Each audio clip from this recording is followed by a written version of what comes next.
Olá, a minha convidada para o vídeo de hoje é a psicanalista Andrea Rafis. Andrea, muito obrigada por estar aqui conosco hoje. Eu que agradeço o convite. Muito obrigada, Dayana. Andrea, ela é psicanalista e membro do Departamento de Formação em Psicanálise do Instituto Sete Sapiência aqui em São Paulo. Quem me acompanha aqui sabe que eu estudo psicanálise há 3 anos já no SEDES. Já entrevistei vários professores e membros lá do SEDES. E eu quero contar para vocês que eu conheci a Andrea por meio dessa publicação que é lá do SEDES. Olha quanta marcação tem. Eu sou assim dessas, né? Eu rabisco tudo, eu dobro, eu marco. E eu li um texto fantástico da Andrea nesse boletim e falei, preciso trazer a Andrea aqui para o canal porque vocês precisam ouvir o que ela tem para falar. Então, Andrea, obrigada pelo seu conhecimento, parabéns pelo seu trabalho que é incrível. Obrigada mesmo. Eu escolhi como tema desse nosso vídeo de hoje a sensação de inadequação e a desvalorização de si mesma. E nos relatos que as pessoas me mandam, por causa dos vídeos, do meu primeiro livro, eu percebo muito uma sensação de desvalorização de si, né? Como vocês psicanalistas costumam dizer, o empobrecimento do eu, né? Essa sensação de que não tenho valor. Andrea, como é que vocês percebem isso? Por que uma pessoa pensa que não tem valor ou se sente desvalorizada para si mesma? Como é que a gente pode entender essa sensação? Então, Dayana, eu vou pegar como gancho aí, né, aqui na conversa da gente para falar sobre a inadequação, essa desvalorização. O próprio texto que você mencionou, que foi escrito, porque ele está falando, o foco era a respeito de uma experiência de apresentação de um caso, abordando o aspecto da inveja. E o que aconteceu, né? No momento em que eu estava escrevendo aquele texto, eu fiquei nessa dúvida do que você está falando agora, né? Será que eu tenho alguma coisa para comunicar para os outros? Será que teve algum valor a experiência que eu vou relatar agora, né? E ali no texto eu vou falando em primeira pessoa, de que maneira que a inveja, que não aparecia com esse nome de inveja, tinha me tomado e estava me impedindo de perceber o que eu poderia ou não oferecer. Quando a gente está se constituindo enquanto pessoa, indivíduo, sujeito, aí as diversas escolas vão acabar adotando uma nomenclatura, mas a gente está falando da pessoa de qualquer maneira, a gente sai de um lugar onde está tudo misturado. Né? Essa constituição da gente, ela vai partir de um lugar onde a gente está misturado no primeiro momento com a figura materna, né? Fiquei sabendo agora que você, inclusive, está grávida e essa imagem me vem também agora. E para a gente é difícil começar a perceber que aquilo não é nosso, né? Eu tenho um colega que fala, é difícil o momento em que a gente percebe que o restaurante não é nosso, né? Aquela mamada, na verdade, está sendo proporcionada por alguém. E aquilo não é da gente. Mas a gente pode perceber isso e buscar alguma coisa para a gente. Né, constituir isso para a gente a partir daquilo que a gente já experimentou. A grande questão é se a gente vai ficar parado aí ou se a gente vai procurar por nossa conta e a partir dessa frustração, vamos dizer, de descobrir que aquilo não é nosso, que é do outro, vai inviabilizar ou viabilizar o caminho da gente. Então, nessa construção desse texto que você mencionou, era isso que estava em jogo para mim, né? Se eu ia ficar brigando com uma possível frustração de não escrever ou escrever um texto que fosse perfeito, idealizado, né, como outros que a gente lê, ou se eu ia arriscar, colocar ali naquele texto a minha experiência e o que eu tinha a oferecer, para ir constituindo o que era meu, o que era do meu valor. Né?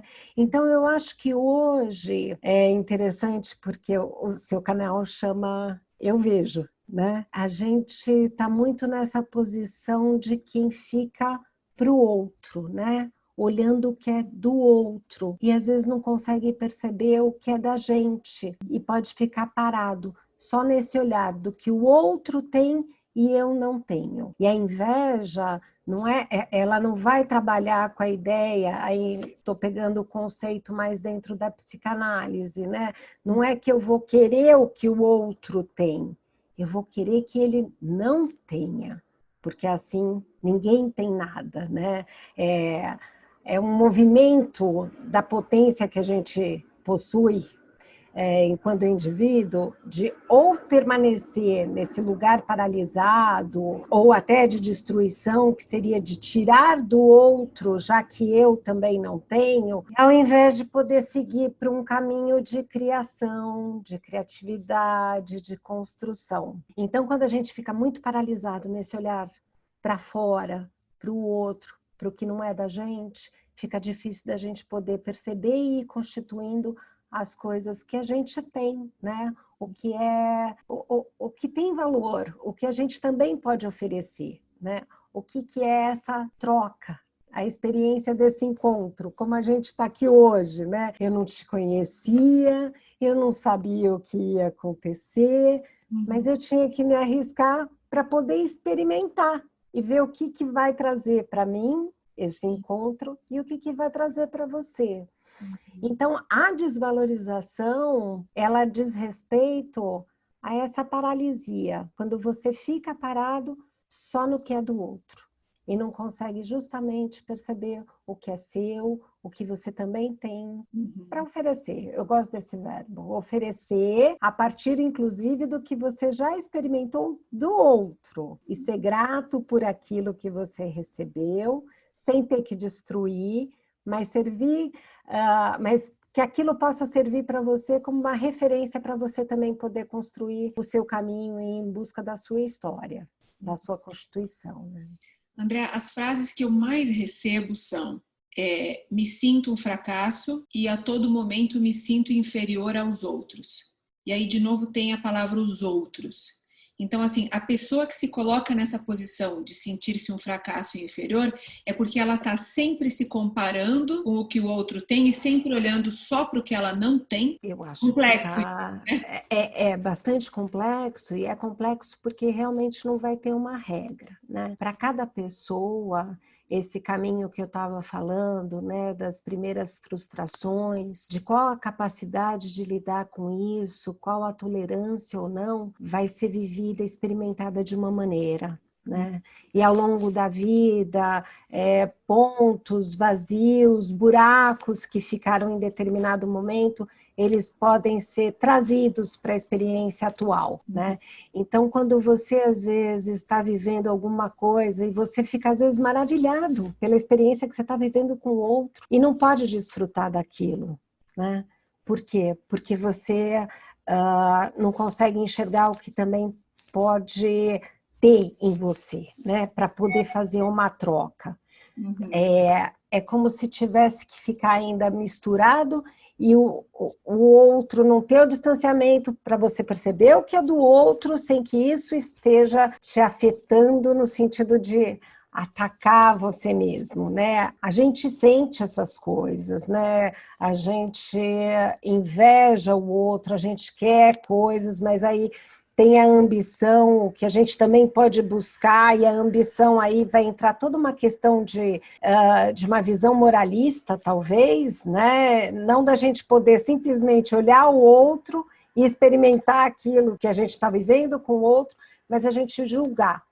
O outro tem isso, mas por conta daquilo, e vai fazendo todo um jogo para justificar e denegrir, destruir o que é do outro. Mas dependendo de como a gente faz isso, isso também se volta para a gente, vamos dizer, como se a gente tivesse atacado o outro. E nesse ataque, a gente também tem instâncias na gente, na nossa Constituição, que vai fazer com que a gente também se sinta culpado pelo movimento que a gente fez. Não estou falando conscientemente, né?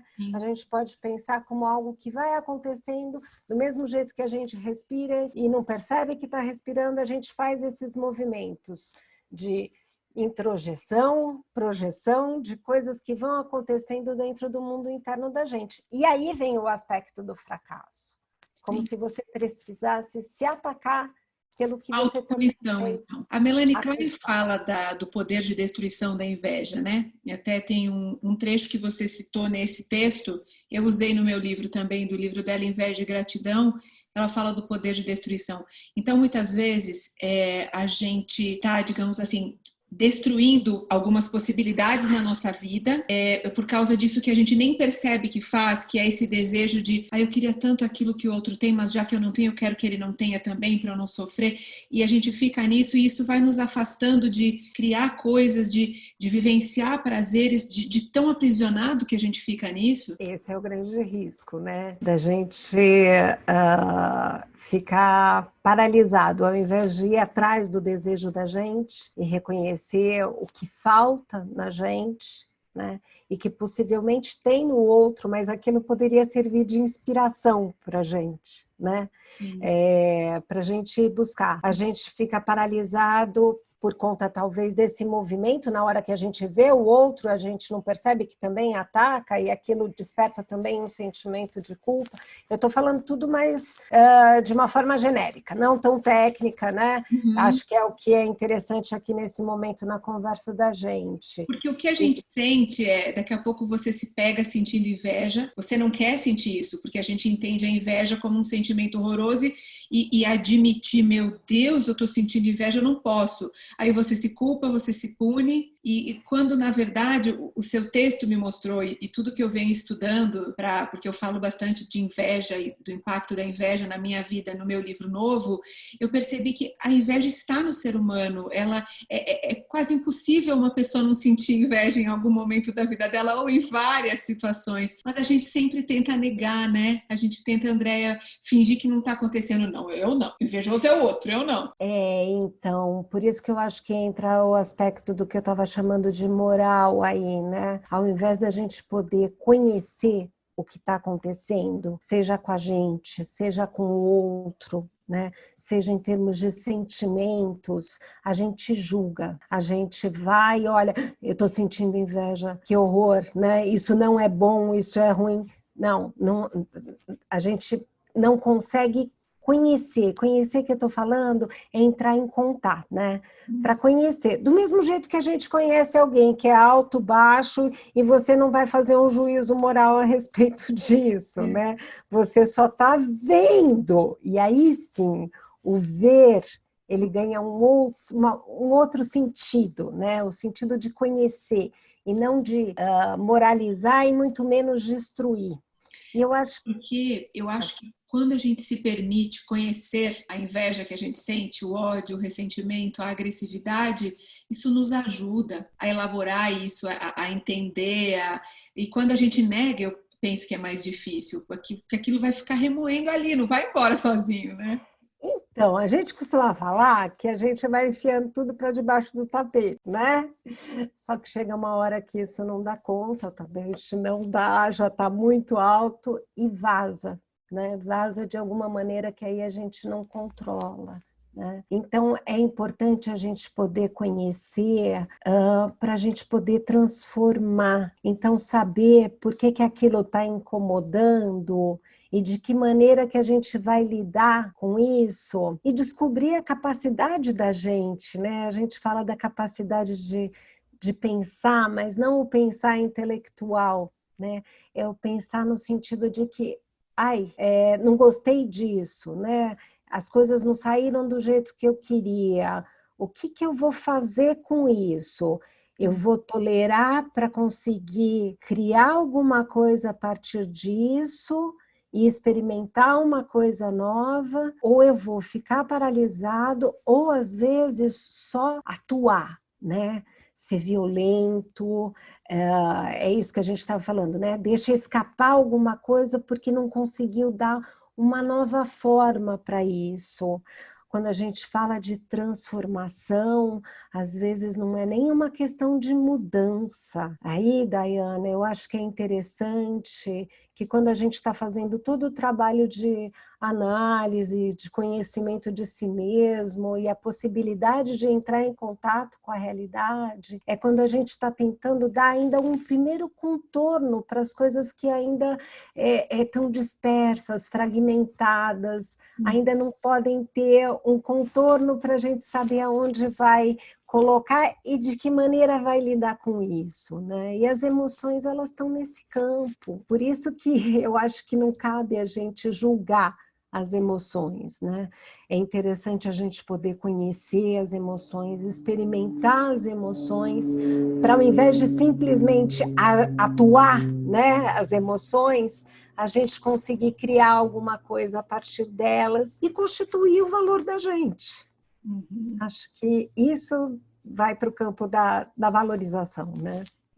Quando a gente pensa em sentir-se desvalorizado ou sentir-se inferior, a gente está falando também de um desamparo, de falta, de olhar para os nossos vazios. É disso que a gente está falando também? Sim, porque a gente está falando das coisas que a gente perdeu também, né? Do vazio, o que falta na gente, o que a gente já buscou, inclusive não encontrou do jeito que a gente queria, da possibilidade da gente se perceber como limitado, e o desamparo está na gente mesmo, né? Que se a gente for retomar o começo da conversa da gente, quando a gente percebe que a gente não tem tudo, né?